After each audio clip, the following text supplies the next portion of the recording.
এটি পরিচালনা কমিটির সদস্য উপদেষ্টা এবং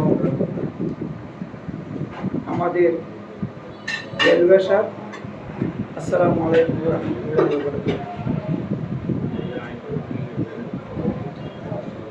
সর্বপ্রথম আমি সেই মহান রব্বুল ইজ্জতের কথা স্মরণ করছি, যিনি আমাদেরকে আজকে এখানে বসে একটি সামাজিক কাজ করার জন্য তৌফিক দান করেছেন।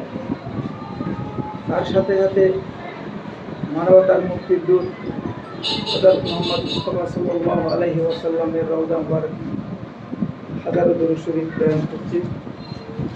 সম্মানিত উপস্থিতি,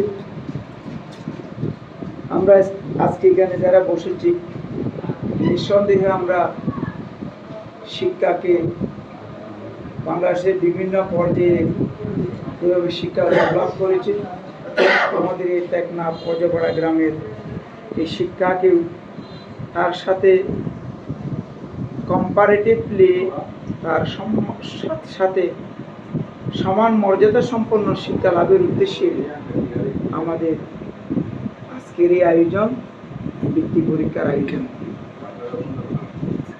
আজ থেকে অনেক বছর আগে যখন টেকনাফ উপজেলায় শিক্ষা দীক্ষা একদম পিছনে ছিল, তখনই আমাদের একজন অগ্রজ জনাব মমতাজ ইসলাম মনুর হাত ধরে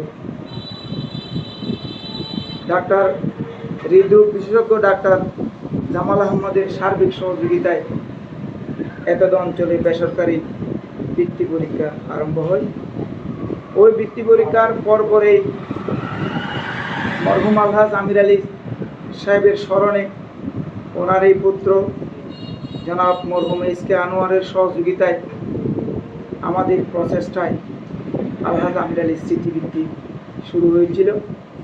এই ধারাবাহিকতায় আমরা যেহেতু শিক্ষা পেশায় নিয়োজিত, আমরা যা দেখেছি এই বৃত্তি পরীক্ষার শুরু হওয়ার 3 মাস আগ থেকে ছেলেদের মধ্যে যে উদ্দীপনা, ছেলেদের মধ্যে যে প্রতিযোগিতামূলক মনোভাব, এমনকি আমরা যখন পরীক্ষা হলে যাওয়ার সময় ছাত্রদেরকে নিয়ে যেতাম, সেখানেও ছাত্ররা বলতো, স্যার এই ট্রান্সফরমেশনটা কেমন হবে, স্যার এই বাগধারাটা এটা কিভাবে হবে, এভাবে বলতো। আমরা তাদেরকে বলতাম।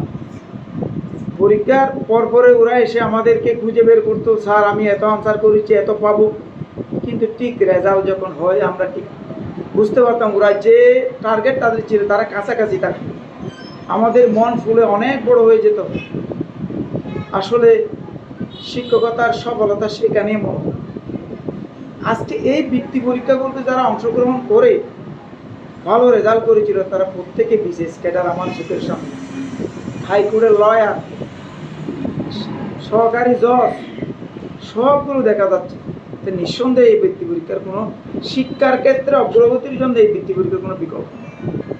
সেই হিসাবে এই বৃত্তি পরীক্ষা বললে আমাদের উষ্ণতা চলে আসে।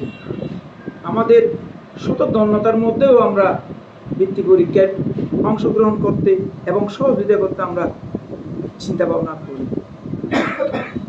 এ কারণে এই বৃত্তি পরীক্ষা যাতে বন্ধ না হয়, এটা যাতে সামনের দিনগুলোতে চলমান থাকে, তার জন্য আমরা আমাদের এলাকার জ্ঞানী, বুদ্ধিজীবী, শিক্ষক, ধনাঢ্য ব্যক্তিদের কাছ থেকে আমরা সহযোগিতা কামনা করি। যদি আমরা তাদের কাছ থেকে সার্বিক সহযোগিতা পাই, তাহলে আমরা এই বৃত্তি সামনের দিকে এগিয়ে নিয়ে যেতে পারব।